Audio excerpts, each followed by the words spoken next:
आकाशवाणी देहरादून से प्रस्तुत है प्रादेशिक समाचार। पहले मुख्य समाचार।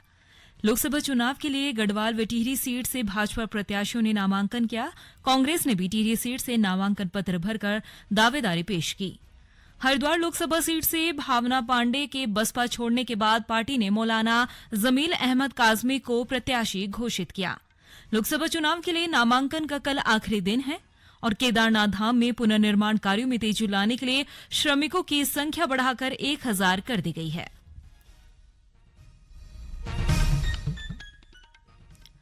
नमस्कार, समाचारों के साथ मैं प्रियंका मलिक और अब समाचार विस्तार से। लोकसभा चुनाव के लिए आज टिहरी सीट से भाजपा और कांग्रेस व गढ़वाल सीट से बीजेपी प्रत्याशी ने अपना नामांकन भरा। टिहरी संसदीय क्षेत्र से भारतीय जनता पार्टी के उम्मीदवार माला राज्यलक्ष्मी शाह ने आज देहरादून में अपना नामांकन दर्ज किया है। इससे पहले उन्होंने शक्ति प्रदर्शन के लिए रोड शो भी किया। वहीं टिहरी संसदीय क्षेत्र से कांग्रेस के जोत सिंह गुंसोला ने भी कांग्रेस समर्थकों की उपस्थिति में अपना नामांकन भरा। उधर गढ़वाल सीट के लिए भाजपा प्रत्याशी अनिल बलूनी ने अपना नामांकन भरा। इस दौरान वरिष्ठ बीजेपी नेता स्मृति ईरानी सहित अन्य भाजपा नेता और पार्टी कार्यकर्ता उपस्थित रहे। वहीं हरिद्वार संसदीय सीट से भाजपा के उम्मीदवार त्रिवेंद्र सिंह रावत ने भी आज कलेक्ट्रेट पहुंचकर अपना नामांकन दाखिल किया।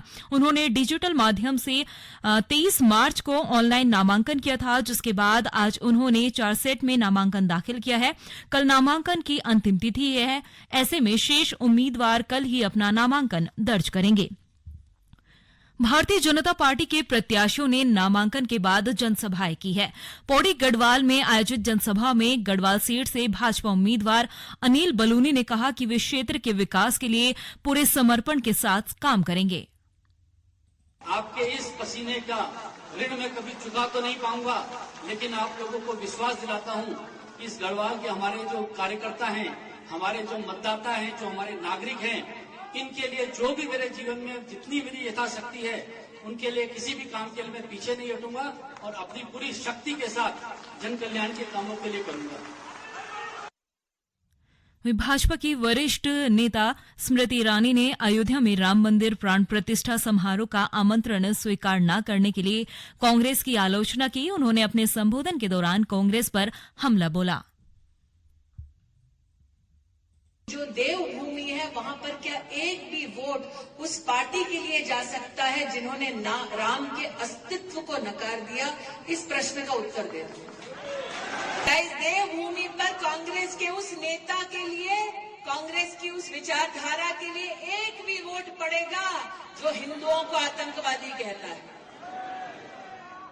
इस भूमि पर क्या एक भी वोट कांग्रेस को पड़ेगा जिन्होंने धारा 370 का हटाने का विरोध किया, जिस कांग्रेस पार्टी ने भारत की संसद में भारत के संविधान को चुनौती दी और भारत की सेना से साक्ष्य मांगा कि बताओ पाकिस्तान में जाकर तुमने दुश्मन को किस तरह से खदेड़ा। मुख्यमंत्री पुष्कर सिंह धामी ने भी इस दौरान अनिल बलूनी के समर्थन में क्षेत्रीय जनता से मतदान की अपील की। उधर टिहरी लोकसभा सीट से कांग्रेस उम्मीदवार जोत सिंह गुंसोला ने कहा कि टिहरी लोकसभा सीट से उनको अपार जन समर्थन मिल रहा है। उन्होंने टिहरी सीट पर चुनाव को राजा और प्रजा के बीच की लड़ाई बताई है। नॉमिनेशन मैंने कर दिया। अब जनता के बीच में जाने की बारी है और जनता के बीच में जनता के सवालों से जुड़ने की बारी है, क्योंकि जनता ये मान चुकी है, कार्यकर्ता भी उत्साहित है, ये मान चुका है कि टिहरी लोकसभा संसदीय क्षेत्र में परिवर्तन होगा और वो परिवर्तन की लहर पूरे देश में जाएगी। स्थानीय मुद्दे हैं, जल जंगल और जमीन का सवाल है। भूमि कानून के कोई इतना वो बना दिया गया है जिसमें परिवर्तन की जरूरत है। जंगलों का दोहन इस तरह से किया जाए, वैज्ञानिक दोहन किया जाए, न कि किसी एक को देकर जो है वो दोहन किया जाए। तो इस तरह के तमाम लोकल मुद्दे हैं, प्लान का मुद्दा है, टिहरी लेक का मुद्दा है, वो तमाम ऐसे मुद्दे हैं जिन मुद्दों पर बात की जाएगी और सदन के अंदर भी करने की जरूरत पड़ेगी तो सदन के अंदर भी करेंगे और सड़क पर लड़ने की जरूरत पड़ेगी तो सड़क पर भी। हरिद्वार लोकसभा सीट से बसपा उम्मीदवार भावना पांडे ने चुनावी मैदान छोड़ दिया है। उनके चुनाव में हिस्सा न लेने के बाद बसपा हरिद्वार सीट से नई रणनीति बनाई है। बसपा प्रदेश अध्यक्ष शीशपाल ने बताया कि अब हरिद्वार लोकसभा सीट से उत्तर प्रदेश के मुजफ्फरनगर की मीरापुर विधानसभा सीट से विधायक रह चुके मौलाना जमील अहमद काजमी उनके पार्टी उम्मीदवार होंगे। उधर भावना पांडे ने कहा है कि उत्तराखंड में बसपा पार्टी जमीनी स्तर पर कमजोर है और इस कारण से उन्होंने पार्टी से इस्तीफा दे दिया है।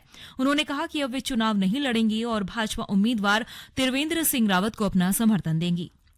ये समाचार आकाशवाणी के देहरादून केंद्र से प्रसारित किए जा रहे हैं।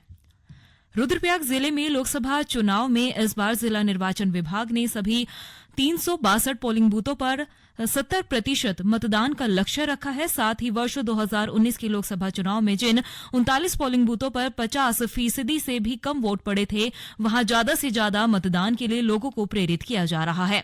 उधर स्वीप दल भी जिले में मतदान प्रतिशत को बढ़ाने के लिए विभिन्न जागरूकता अभियान चला रहा है। सहायक जिला निर्वाचन अधिकारी धीरज कुमार ने बताया कि सूचना यंत्र में अलग अलग माध्यमों से भी मतदाताओं को मतदान के लिए प्रेरित किया जा रहा है। प्रदेश की 5 लोकसभा सीट पर 19 अप्रैल को एक ही चरण में मतदान होगा। मतदान केंद्रों तक जनता की पहुंच आसान बनाने के लिए राज्य में कुल 11,729 पोलिंग स्टेशन बनाए गए हैं। उत्तरकाशी और पिथौरागढ़ जिले के 12 दुर्गम मतदान केंद्रों के लिए मतदान तिथि से 3 दिन पहले ही पोलिंग पार्टियां रवाना कर दी जाएंगी। प्रदेश की 5 लोकसभा सीटों के लिए 83 लाख से ज्यादा मतदाता लोकसभा चुनाव में प्रत्याशियों का भाग्य तय करेंगे। इस बार 1,45,000 युवा मतदाता भी पहली बार चुनाव में अपने मताधिकार का प्रयोग करेंगे। वहीं अभी तक 5 लोकसभा सीटों से चुनाव में भागीदारी करने के लिए विभिन्न पार्टियों सहित 19 निर्दलीय उम्मीदवार अपनी दावेदारी पेश कर रहे हैं। हालांकि सभी उम्मीदवारों ने अपने नामांकन नहीं करवाए। कल नामांकन समाप्त होने के बाद चुनाव के लिए कुल उम्मीदवारों की स्पष्ट तस्वीर सामने आ सकेगी। इसके बाद 28 मार्च को नामांकन पत्रों की जांच की जाएगी। 30 मार्च तक नामांकन वापस लिए जा सकते हैं। एशिया प्रशांत आर्थिक सहयोग जलवायु केंद्र के पूर्व अनुमान के अनुसार जुलाई से सितंबर तक जब मानसून चरम पर होगा तब भारत में औसत से अधिक वर्षा होने की संभावना है। इसमें अप्रैल से जून और जुलाई से सितंबर के लिए 2 अलग अलग आंकलन किए गए हैं। इस बीच प्रदेश में आज मौसम आमतौर पर साफ बना रहा।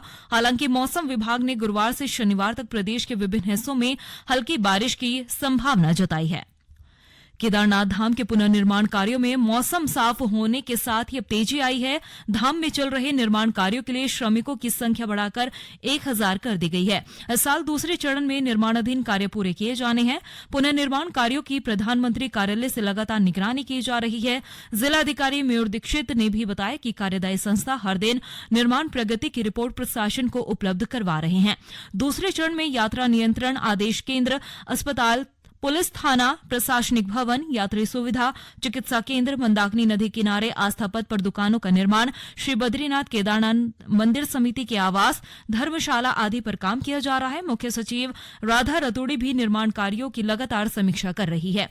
जिलाधिकारी ने कहा कि लक्ष्य के अनुरूप इस साल 17 निर्माण कार्य पूरे किए जाएंगे। आज चिपको आंदोलन की 51वीं वर्षगांठ है। 1970 के दशक में वनों की कटाई को रोकने के लिए चमोली जिले से शुरू हुआ ये आंदोलन अहिंसक और प्रभावी आंदोलन में से एक था।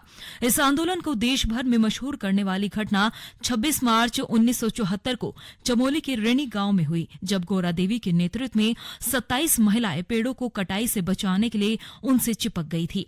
इस आंदोलन का मकसद व्यवसाय के लिए हो रही वनों की कटाई को रोकना था। चमोली से शुरू हुआ ये आंदोलन एक दशक के भीतर पूरे उत्तराखंड में फैल गया था। मुख्यमंत्री पुष्कर सिंह धामी ने चिपको आंदोलन की वर्षगांठ पर वनों के संरक्षण और संवर्धन के प्रति लोगों को जागरूक करते हुए महान आंदोलनकारियों के प्रति अपनी कृतज्ञता व्यक्त करने का आह्वान किया। और अंत में मुख्य समाचार एक बार फिर। लोकसभा चुनाव के लिए गढ़वाल व टिहरी सीट से भाजपा प्रत्याशियों ने नामांकन किया। कांग्रेस ने भी टिहरी सीट से नामांकन पत्र भरकर दावेदारी पेश की। हरिद्वार लोकसभा सीट से भावना पांडे ने बसपा छोड़ने के बाद पार्टी ने मौलाना जमील अहमद काजमी को प्रत्याशी घोषित किया। लोकसभा चुनाव के लिए नामांकन का कल आखिरी दिन है और केदारनाथ धाम में पुनर्निर्माण कार्यों में तेजी लाने के लिए श्रमिकों की संख्या बढ़ाकर 1000 कर दी गई है। इसके साथ ही प्रादेशिक समाचार का बुलेटिन समाप्त हुआ। नमस्कार।